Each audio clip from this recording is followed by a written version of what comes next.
Sri Lanka Muslims killed in Aluthgama clashes with Buddhists. At least 3 Muslims have been killed in overnight clashes with hardline Buddhists in southern Sri Lanka. The men died of gunshot wounds near a mosque in the town of Aluthgama in what is seen as Sri Lanka's worst outbreak of sectarian violence in years. More than 78 others have been seriously injured in the violence, Justice Minister Aluthgama said.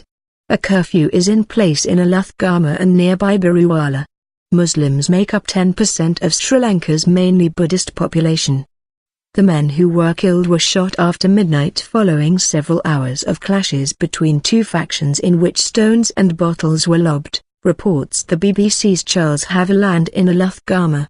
Mr. Hakim, a Muslim, said he was outraged at the police failure to keep law and order and that the authorities had allowed Buddhists to demonstrate 3 days after a smaller sectarian clash in the area, involving Muslim youths and a Buddhist monk's driver.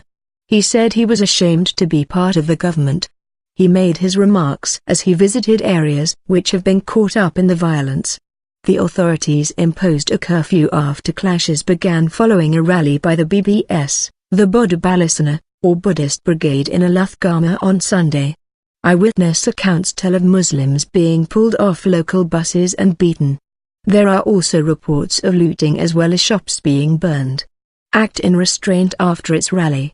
The BBS marched into Muslim areas chanting anti-Muslim slogans, reports say, and the police used tear gas to quell the violence. Unconfirmed reports say security forces also used gunfire.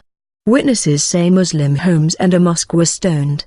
President Mahinda Rajapaksa has announced an investigation. The government will not allow anyone to take the law into their own hands. I urge all parties concerned to act in restraint, he tweeted. Correspondents say tension has recently been high between the 2 sides, with Muslims calling on the government to protect them from hate attacks by Buddhists, and Buddhists accusing minorities of enjoying too much influence. For the past couple of years, Sinhalese Buddhist revivalist groups have been staging demonstrations heavily laden with anti-Muslim rhetoric, usually led by monks, our correspondent reports.